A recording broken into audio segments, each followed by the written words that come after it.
नमस्कार। आपका अखबार के YouTube चैनल पर आपका स्वागत है। मैं हूं प्रदीप सिंह। आज रविवार है तो रविवार विशेष का दिन है। आज बात करेंगे कि देश में किस तरह का एक नया नैरेटिव तैयार करने की कोशिश हो रही है। वैसे ये कोई नैरेटिव तैयार करने की कोशिश इस तरह का कोई पहली बार नहीं हो रहा है। नरेंद्र मोदी जब से सार्वजनिक जीवन में आए हैं, जब से गुजरात के मुख्यमंत्री बने और ख़ास तौर से जब से प्रधानमंत्री बने, लगातार एक ही नैरेटिव चलाने की कोशिश होती है। वो है मेजॉरिटेरियज्म का, यानी बहुसंख्यकवाद का। यानी चुप कौन रहा है? इस देश के हिंदू चुप रहे। ऐसे लोगों को जो इस देश को एक तरह से अर्ध इस्लामी बनाना चाहते थे और काफ़ी हद तक कामयाब हो गए थे। जिस तरह के कानून बनवाए कांग्रेस के राज में, चाहे वक्फ बोर्ड का हो चाहे दूसरे कानून हो, उन सब पर अगर आप नज़र डालिए तो धीरे धीरे भारत बिना किसी धार्मिक अभियान के इस्लामीकरण की ओर बढ़ रहा था। नरेंद्र मोदी ने क्या किया? नरेंद्र मोदी ने आने के बाद उस व्यवस्था को या कहें उस प्रक्रिया को रोक दिया और एक दूसरी प्रक्रिया शुरू कर दी। और वो प्रक्रिया आपको मालूम है, वो है भारत की जो संस्कृति है उसके पुनर्जागरण की, सनातन संस्कृति के पुनर्जागरण की।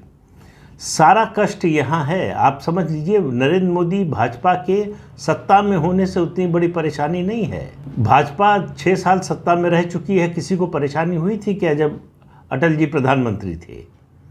क्योंकि गठबंधन की सरकार थी, अकेले का बहुमत नहीं था, इसलिए पार्टी को वो सब कुछ करना पड़ता था जो उसके सहयोगी चाहते थे। और निश्चित रूप से इतनी ताकत नहीं थी कि सहयोगियों की राय को दरकिनार करके कोई बड़ा फैसला ले सके। नरेंद्र मोदी के साथ ऐसा नहीं है। उन्होंने चाहे राज्य की राजनीति की हो और अब देश की राजनीति कर रहे हैं, तो एक निर्णायक नेता के रूप में उनकी छवि है।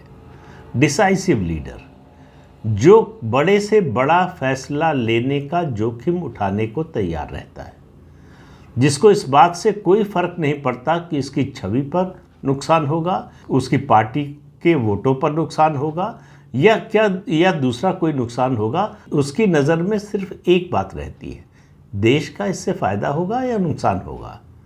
अगर लगता है कि देश का फ़ायदा होगा तो वो उस दिशा में आगे बढ़ने से कभी झिझकते नहीं। और ये बात इस देश के लोगों ने स्वीकार कर ली है। मैं कई बार पहले कह चुका हूँ, फिर कह रहा हूँ कि लोग ये मानते हैं कि नरेंद्र मोदी भी गलती कर सकते हैं, लेकिन कोई ये नहीं मानता, जो लोग ऐसा मानने वाले हैं उनमें से कोई ऐसा नहीं है जो ये मानता हो कि नरेंद्र मोदी की नीयत में कोई खोट, कि वो इरादतन कुछ गलत कर सकते हैं। फ़र्क ये है, विपक्ष की समस्या ये है कि उसकी क्रेडिबिलिटी नहीं है, उसकी साख नहीं है, उस पर लोगों का भरोसा नहीं है। जो भरोसा 2004 से 2014 के बीच में कांग्रेस पार्टी ने खोया, वो आज तक वापस नहीं आया है और जल्दी आने वाला है, इसके कोई आसार नहीं दिख रहे हैं। समस्या यहाँ है। तो कांग्रेस, जाहिर है कि समस्या कांग्रेस को होनी चाहिए, कांग्रेस को है, लेकिन कांग्रेस से ज़्यादा समस्या एक और वर्ग की है, उसी की बात कर रहा हूँ आज। और वो वर्ग ऐसा है जो कांग्रेस के सिस्टम पर फला फूला, बढ़ा, पुष्पित, पल्लवित हुआ। वो वर्ग, वो लेफ्ट लिबरल इको सिस्टम जिसकी जड़ों में कांग्रेस की संजीवनी, कांग्रेस की शक्ति आती थी, जिससे वो हरा भरा दिखाई देता था, वो मुरझाने लगा है। उनकी समस्या ये है, उनको लग रहा है, 2019 भी लग रहा था, 2024 तो पूरी तरह से लग रहा है कि अगर इस बार मोदी को नहीं रोक पाए तो हमारे लिए सरवाइव करना मुश्किल हो जाएगा। तो वो अपने अस्तित्व की लड़ाई लड़ रहे हैं। तो अस्तित्व की लड़ाई जब व्यक्ति लड़ता है तो वो जो भी उससे हो सकता है वो करता है। वही ये लोग कर रहे हैं। तो ये लोग जो देश के बाहर जो देश के विरोधी हैं, उनसे हाथ मिलाने में कोई संकोच नहीं है।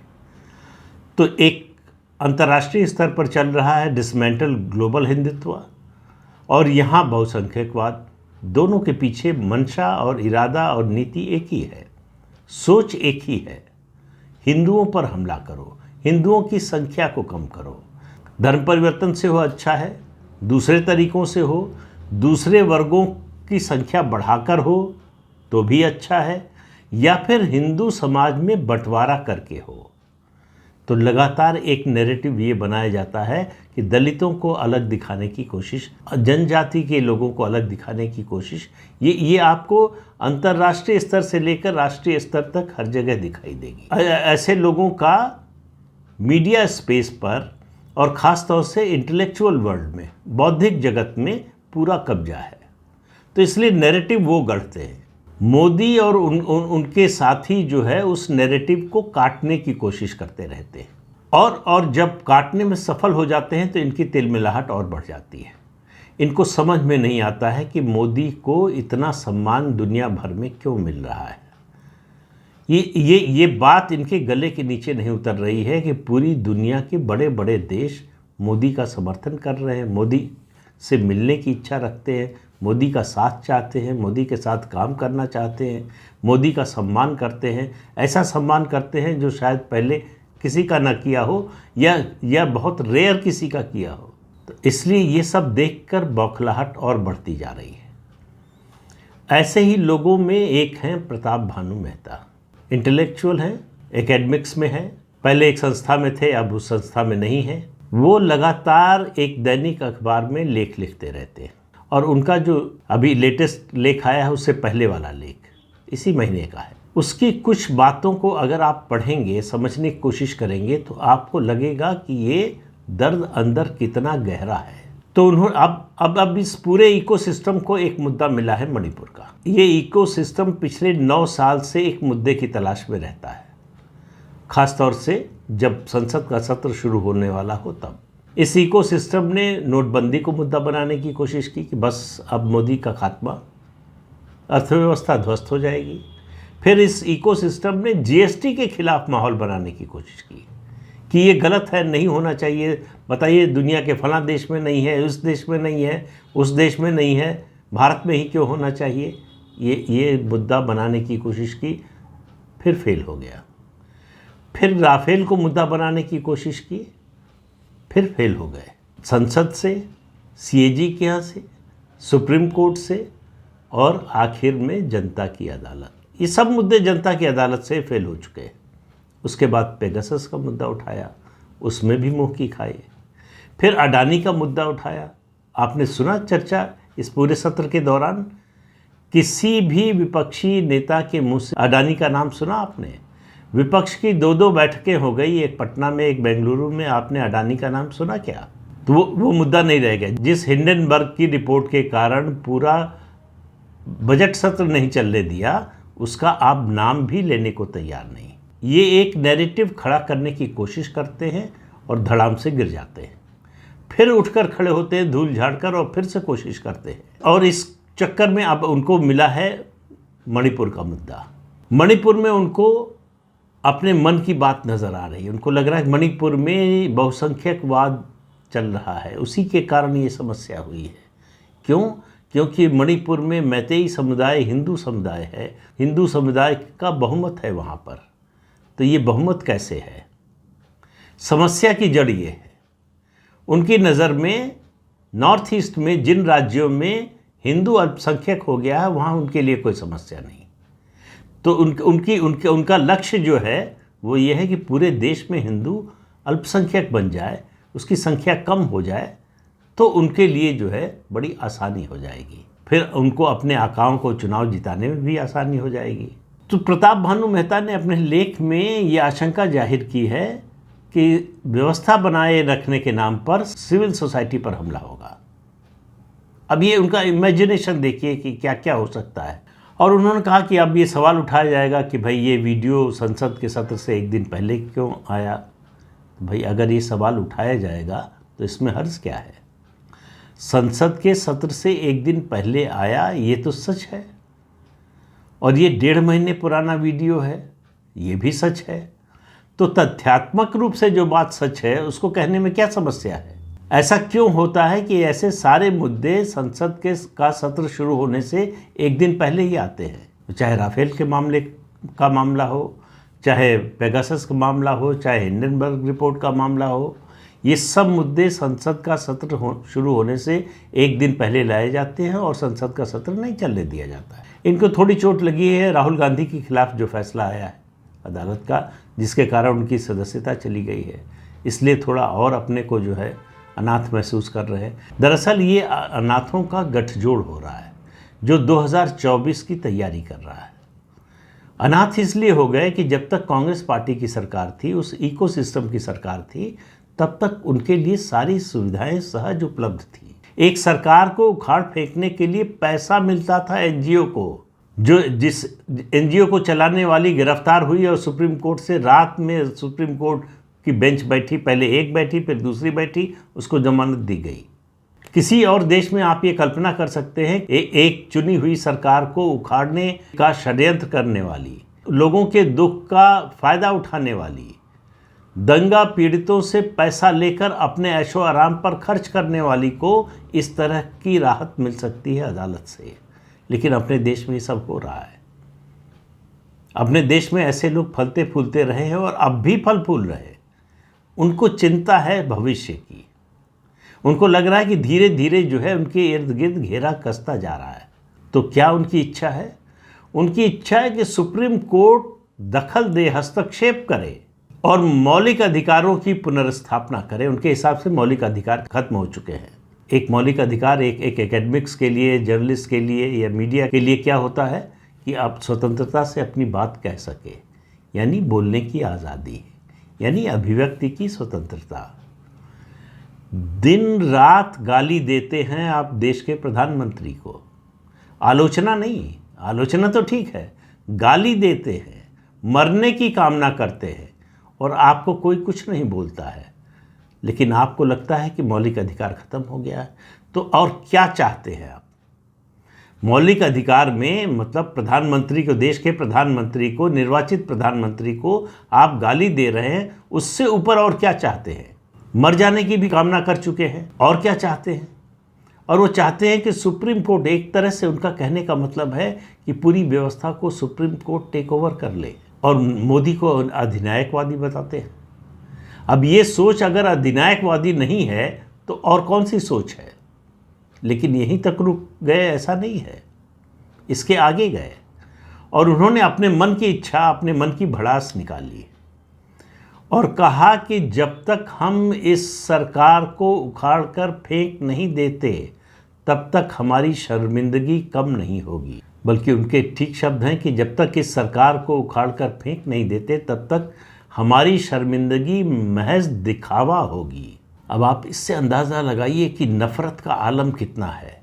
एक चुनी हुई सरकार, स्पष्ट जनादेश वाली सरकार, जिसको दूसरी बार जनादेश मिला, जिसकी दुनिया भर में प्रशंसा हो रही है, जिसके नेता पर दुनिया के तमाम देशों के राष्ट्राध्यक्ष भरोसा करने को तैयार हैं, उसके खिलाफ इस तरह की बात आप लिख रहे हैं और आपसे कोई कुछ नहीं बोल रहा, किसी ने सवाल भी नहीं पूछा, लेकिन आप कहते हैं अभिव्यक्ति की स्वतंत्रता खत्म हो चुकी है, इस देश में डेमोक्रेसी खत्म हो चुकी है। बहुत ज़ोर का नारा लगता है, इस देश से जनतंत्र खत्म हो गया है। तो भाई अगर जनतंत्र खत्म हो गया है तो आपको ये बोलने की आज़ादी कैसे मिली है? और जो जनतंत्र खत्म होने की बात करते हैं उनको बंगाल दिखाई क्यों नहीं देता? पश्चिम बंगाल, वहाँ जो कुछ हो रहा है, उनको बिहार क्यों नहीं दिखाई देता? उनको केरल क्यों नहीं दिखाई देता, जहाँ विरोध में बोलने पर हाथ काट दिया जाता है प्रोफेसर का? वहाँ जनतंत्र बना हुआ है, वहाँ जनतंत्र मजबूत है, वहाँ जनतंत्र में ये जो कुछ हो रहा है इससे उनको कोई एतराज़ नहीं है, उसके खिलाफ उनके पास बोलने के लिए कुछ नहीं है। लेकिन जहाँ कुछ नहीं हो रहा है, यानी किसी के खिलाफ, विरोधी के खिलाफ कुछ नहीं हो रहा है, हाँ भ्रष्टाचार की जांच ज़रूर हो रही है। दूसरा कष्ट ये है कि ये जो समझौता था, ये जो आम सहमति बनी हुई थी कि भ्रष्टाचार की जांच नहीं कराएंगे, खासतौर से नेताओं की, वो क्यों हो रही है?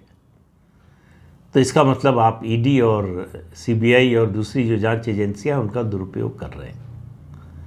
अब ऑब्सेशन और ईगो देखिए सुप्रीम कोर्ट का भी। कि एक अधिकारी को सरकार ने एक्सटेंशन दिया, वो काम कर रहा है, अच्छा काम कर रहा है, समस्या क्या है आपको? 30 नवंबर तक कार्यकाल था, आपने घटाकर उसको 31 जुलाई कर दिया। सरकार फिर गई कि ज़रूरी है, FATF में मामला फंसा हुआ है, वहाँ उनका होना ज़रूरी है। कहा कि 15 नवंबर तक का समय दे दीजिए, तो कहा कि नहीं, हम जो है 15 अक्टूबर तक का समय देंगे। मतलब अगर 1 महीना ज़्यादा समय मिल जाए, 1 महीने का कार्यकाल बढ़ जाए, तो सारा आसमान गिर पड़ेगा, ज़मीन पर आ जाएगा। सुप्रीम कोर्ट सहित सारी संस्थाएं रसातल में चली जाएंगी।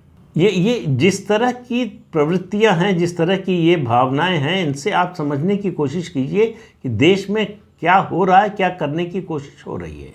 एक मोदी इन सब की आंख की किरकिरी बना हुआ। क्यों? क्योंकि कॉम्प्रोमाइज़ नहीं करता, क्योंकि वो सब करने को तैयार नहीं है जो इससे पहले कांग्रेस की सरकारें करती थीं, क्योंकि वो लूट की खुली छूट देने को तैयार नहीं है। समस्या इसलिए हो रही है, सरकार किसी विषय पर विधेयक लाए, अध्यादेश लाए, तो सरकार अधिनायकवादी है। तो एक छोटी सी घटना आपको याद दिला दें, इंदिरा गांधी ने प्रिवी पर्स ख़त्म करने की कोशिश की, उसके लिए संसद में विधेयक लेकर आई, विधेयक गिर गया। ये तो आपको मालूम है, बाद में पास हुआ 1971 में, जब भारी बहुमत से जीत कर आई, तो उसके बाद पास हुआ, लेकिन उस समय गिर गया। तो क्या किया इंदिरा गांधी ने, जो डेमोक्रेट हैं इन लोगों के हिसाब से बहुत बड़ी जनतंत्रवादी थी, डेमोक्रेसी के बिना उनका काम नहीं चलता था, जिन्होंने इमरजेंसी लगाई, सारे अधिकार ख़त्म कर दिए, लोगों के मौलिक अधिकार ख़त्म कर दिए।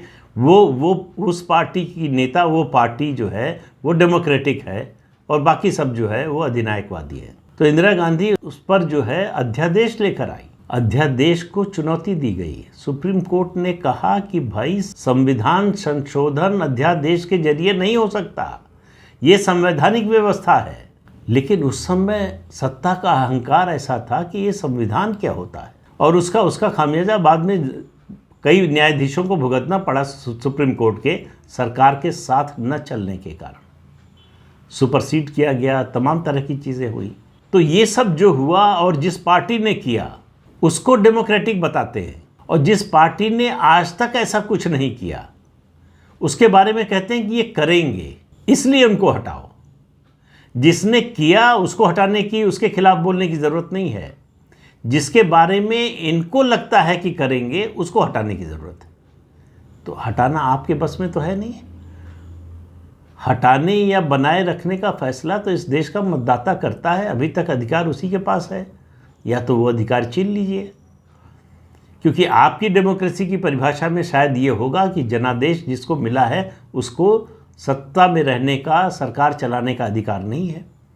आप यही तो शिकायत है मोदी के खिलाफ, ये सत्ता में क्यों बने हुए हैं, तो इनको उखाड़ फेंको। तो कौन उखाड़ फेंके भाई? वो अधिकार तो इस देश के संविधान ने सिर्फ इस देश के मतदाता को दिया है। क्या आप मतदाता से वो अधिकार छीन लेना चाहते हैं? वो कह नहीं सकते हाँ, लेकिन उनके मन में यही है। उनके मन, ऐसे लोगों का सोचना है कि ये जो मतदाता है ये जाहिल है, इसको समझ में नहीं आता, इसको पता नहीं है वो क्या कर रहे हैं। मोदी को चुनकर, बीजेपी को चुनकर उन्होंने गलती की है, ये उनके मन में है। 9.5 साल हो गए, कांग्रेस पार्टी आज तक स्वीकार नहीं कर पाई है कि देश में भारतीय जनता पार्टी की सरकार है नरेंद्र मोदी के नेतृत्व में। अभी तक उसको लगता है कि ये मतदाताओं से गलती हो गई है। पहली बार 2014 में जीते तो बोला कि फ्लूक है, वो तो ऐसे धुप्पल में जीत गए, अब की नहीं जीतेंगे। तो एक इस देश में हमारे बुद्धिजीवियों में एक क्लब है 220 का क्लब, जो हर चुनाव में बताता है कि बीजेपी को 220 से ज़्यादा सीटें तो मिलेंगी नहीं। वो फिर से शुरू हो गया, उसकी डफली फिर से बजने लगी है। 220 से ज़्यादा मिलने वाली नहीं है, और 220 से ज़्यादा नहीं मिलेगी तो मोदी प्रधानमंत्री नहीं बनेंगे। पहले 2013 में, 2014 के चुनाव से पहले कहते थे कि बीजेपी सिंगल लार्जेस्ट पार्टी तो हो जाएगी, लेकिन मोदी प्रधानमंत्री नहीं बनेंगे। अब वो फिर 2019 में हुआ कि भाई अब तो जा रहे हैं। कुछ लोगों ने तो लिख दिया कि सफाया हो रहा है, नॉर्थ में जो सीटें जीती थी उसमें से 70% हार रहे हैं, जीत गए। तो कहा वो असल में जो है बालाकोट स्ट्राइक कर दी ना, इसलिए जीत गए। पर उनसे पूछना चाहिए कि अगर बालाकोट स्ट्राइक करने से जीत जाते हैं ज़रूर है कि भाई कोई डिसाइसिव एक्शन होगा, सरकार लेगी, प्रधानमंत्री लेंगे तो उसका फ़ायदा तो मिलेगा पार्टी को, लेकिन सवाल ये है कि कारगिल जीतने के बाद अटल जी को ये फ़ायदा क्यों नहीं मिला। 182 थी या 181 सीटें थी 98 में, कारगिल के बाद एक सीट बढ़ी सिर्फ। उत्तर प्रदेश में पार्टी सत्ता में थी, पहले नंबर की पार्टी थी, तीसरे नंबर की हो गई 2002 के विधानसभा चुनाव में। तो ये कहना कि केवल बालाकोट स्ट्राइक हुई इसलिए जीत गए, नहीं तो नहीं जीतते। अब सवाल हो रहा है कि देखिए इस बार तो कोई बालाकोट है नहीं, तो इस बार तो 220 आनी है, और 220 आने का मतलब है मोदी प्रधानमंत्री नहीं बनेंगे। तो दिन में ऐसे सपने देखने वालों की संख्या बढ़ने वाली है, और ऐसे लोग 2024 का चुनाव आते आते और ज़्यादा मुखर होने वाले हैं, हमले और ज़्यादा बढ़ने वाले हैं। ये बताने वाले हैं, आपको कैलकुलेशन बताएंगे कि कैसे मोदी हार रहे हैं, बीजेपी हार रही है, कहाँ कम हो रहा है। ये कभी नहीं बताएंगे कहाँ बढ़ रही है सीट। इनकी इच्छा है कि जहाँ जहाँ सीटें ज़्यादा हैं बीजेपी की, उन सब जगहों पर कम हो जाए, लेकिन और कहीं बढ़ने न पाए। तो नीतीश कुमार चले गए तो बिहार साफ हो गया, उद्धव ठाकरे चले गए तो महाराष्ट्र साफ हो गया, अकाली दल गया तो पंजाब साफ हो गया। तो इस तरह के कैलकुलेशन हैं इनके। इस अंकगणित में मत फंसिए। चुनाव कभी गणित का खेल नहीं होता। चुनाव होता है रसायन शास्त्र, केमिस्ट्री, और वो केमिस्ट्री बनती है कार्यकर्ताओं से, ज़मीन पर जो समर्थक होते हैं उनसे। दो पार्टियों के नेता मिल सकते हैं, लेकिन उनके कार्यकर्ता और समर्थक भी मिलेंगे ये ज़रूरी नहीं होता। ये हर नेता को ये गलतफहमी होती है कि उसका वोटर उसके प्रति सदा वफादार रहेगा, वो जो भी फैसला ले, और वो जिसको कहेगा उसी को वोट देगा। ऐसा भी नहीं होता है। 2019 में उत्तर प्रदेश में देखा ना, 3 पार्टियों का गठबंधन हुआ, सपा, बसपा और राष्ट्रीय लोकदल, और कहा गया कि बीजेपी तो साफ हो गई। अब इससे बड़ा गठबंधन क्या हो सकता है। सामाजिक रूप से देखिए, राजनीतिक रूप से देखिए, हर तरह से देखिए, उनकी ताकत देखिए, तो बीजेपी साफ, पता चला वही साफ हो गए। तो ये अर्थमेटिक जोड़कर, जो जोड़ घटा करके आजकल बता रहे हैं, इनके बहकावे में मत आइए। अपना दिमाग लगाइए, देखिए ज़मीन पर क्या हो रहा है, देखिए लोग क्या बोल रहे हैं, उसके आधार पर अपनी राय बनाइए। मेरी भी बात मत सुनिए, लेकिन लोगों से बात करके अपनी राय खुद बनाइए। अपने मन की सुनिए, आपके मन में क्या है, आपको क्या लगता है सरकार को आना चाहिए नहीं आना चाहिए, ये फैसला आप खुद कर सकते हैं और आपको ही करना चाहिए। तो इस अंक में इतना ही। अगले अंक में फिर मिलेंगे किसी नए मुद्दे के साथ। तब तक के लिए अनुमति दीजिए। आपसे अनुरोध है कि ये चैनल देखिए, शेयर कीजिए, लाइक कीजिए और सब्सक्राइब ज़रूर कीजिए। नमस्कार।